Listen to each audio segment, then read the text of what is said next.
Section 3.5 is all about graphing techniques. So now that we've learned what all of our different functions that we're going to be working with look like, we need to be sure we know how to graph them and how their graphs change when we manipulate the equation. So here we have my favorite function, right? We've got the squaring function. This is f of x equals x squared. It is a function because it passes the vertical line test. Its domain is all real numbers. Its range goes from 0 to positive infinity, and it's continuous over its entire domain, meaning I can draw it without picking up my pen. This function matches every x value with its square. Okay? But this is not the only version of parabola we've seen, correct? We've seen ones like f of x equals x squared plus 2, or f of x equals x squared plus 4x plus 2, right? So what we need to do is we need to know how to move this parabola around the coordinate plane. And that's what this section is all about.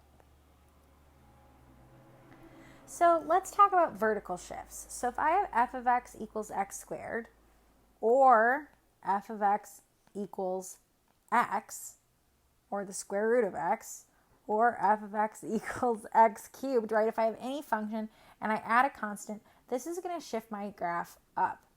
So f of x equals x squared plus a constant will shift my graph up C.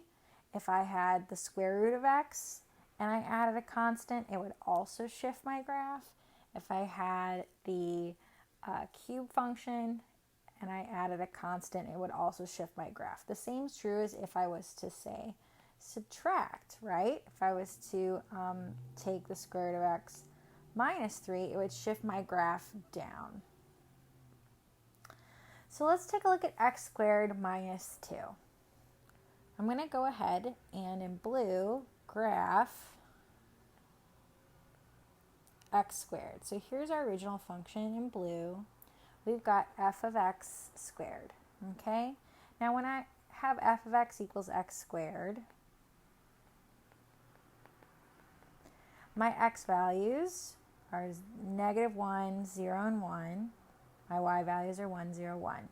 If I was to shift this graph, there is a change in my y values. So when x is -1, I'd have -1 squared minus 2, which would give me a -1. When x is 0, I'd have 0 squared minus 2, which would give me a -2. And when I have x is 1, I have 1 squared minus 2, which is -1. What's happening, and I'm going to graph this in green, is all of my points are shifted down 2.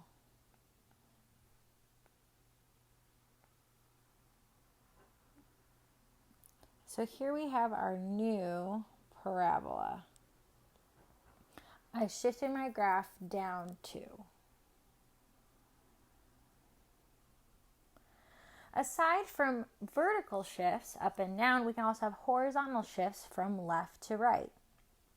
So if I have f of x equals x minus h squared, it's going to shift h units along the x-axis. So let's work through an example. I want to graph y equals x plus 2 squared, y equals x minus 2 squared, and of course we're going to graph our favorite f of x equals x squared.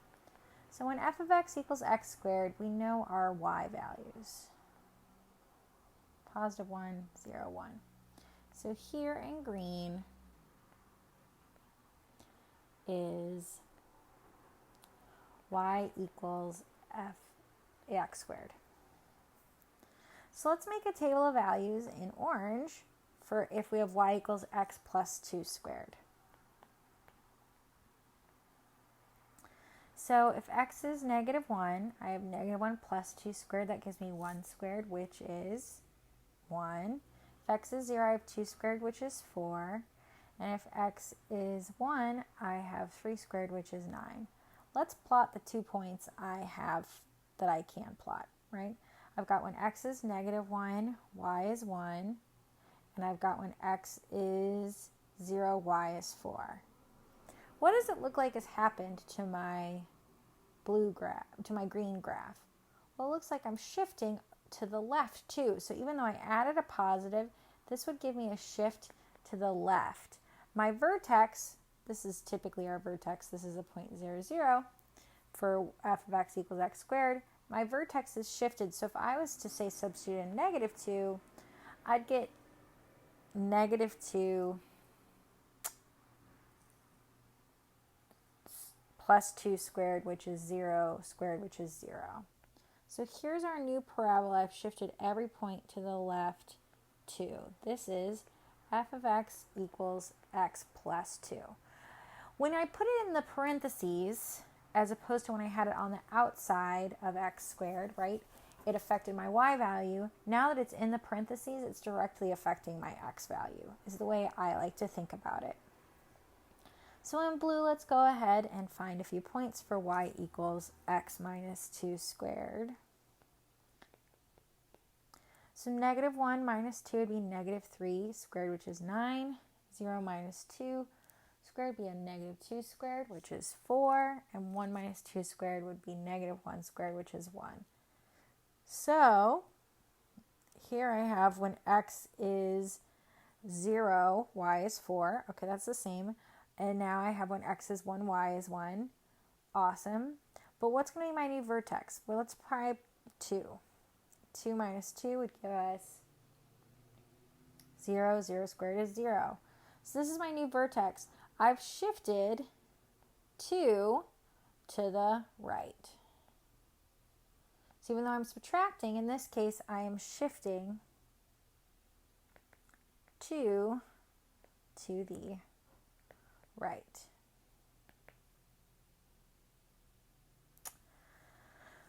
So if I have a function and it's multiplied by a positive number, right, that on the outside, if a is between 0 and 1, it's a vertical compression by factor a. So that would be, here's on green is my original graph. I have a vertical compression at D.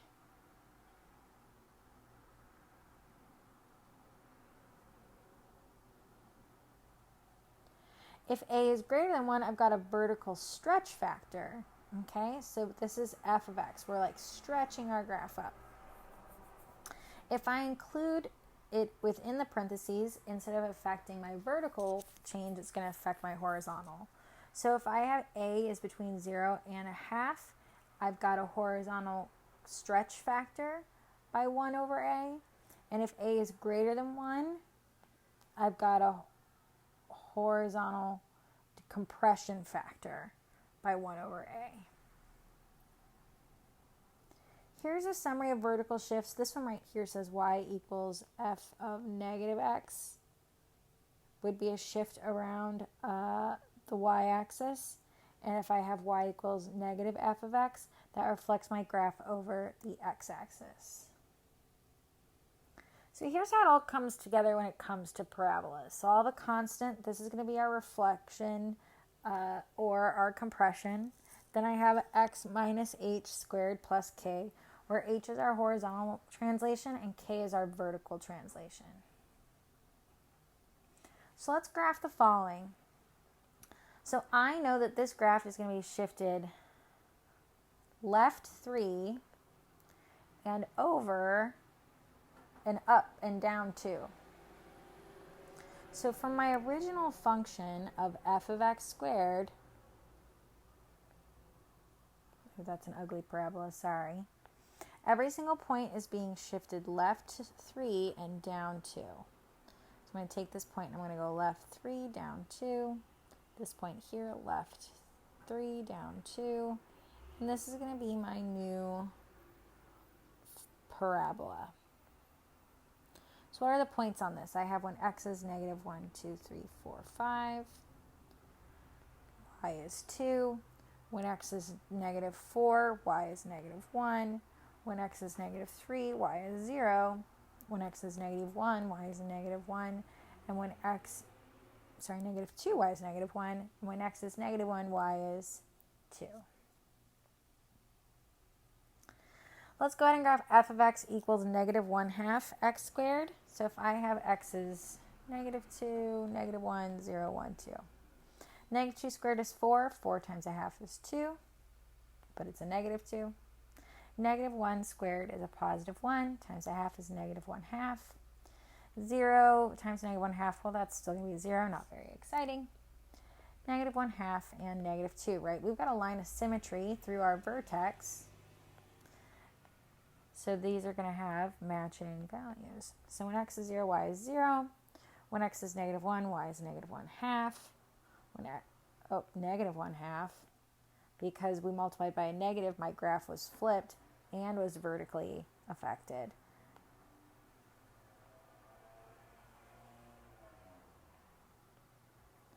So here is our new parabola. All right, let's go ahead and graph the following. I know where my vertex is going to go. Instead of being at 0, 0, it's going to go to the left 3 and up 4. This will help us pick our, to the left 3 and up 4. This is going to help us pick our values to substitute in. Remember, for a parabola, I want at least 3 values. So if I have negative 2 times negative 4 plus 3 squared plus 4, this is going to be an upside down graph too. It's going to be facing down. Negative 4 plus 3 is negative 1. Negative 1 squared is 1. Negative 2 plus 2 is going to be 2. So when x is negative 4, y is 2. That means when x is negative 2, y is going to be 2. Negative 3 is 4. Let's check out negative 5 and negative 1. So when x is negative 5, I have negative 2 squared, which is 4 times negative 2 is negative 8 plus 4 is negative 4. So we've got 1, 2, 3, 4, negative 4. The same is going to be true for 1. So here we have our graph.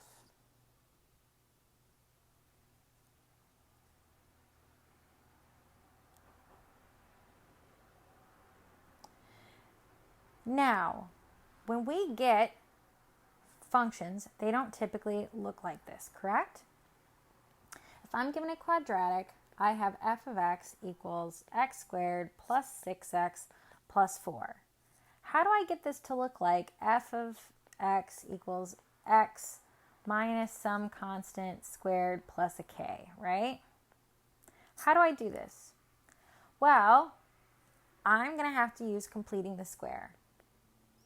So if I have f of x equals x squared plus 6x plus 4, right?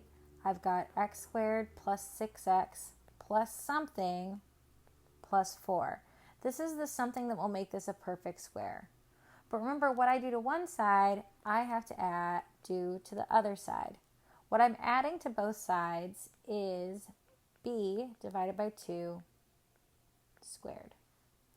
So this is going to be 6 divided by 2 squared and 6 divided by 2 squared. So f of x equals x squared equals 9 plus f of x equals x squared plus 6x plus 9 plus 4. Leave this guy alone for now. So now I have 9 plus f of x equals, this is going to factor to x plus 3 plus 4. Now I want this f of x, remember f of x equals y, so we want this to be all by itself. So I subtract 9 from both sides. So I get f of x equals x plus 3 minus 5.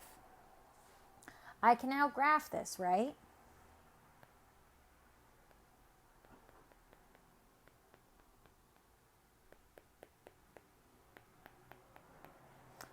This is shifted to the left 3 and down 5. So instead of having my origin at 0, 0, I go to the left 3 and down 5. This is the actual This is the actual point on my graph. And I'm going to find my parabola will look something like this.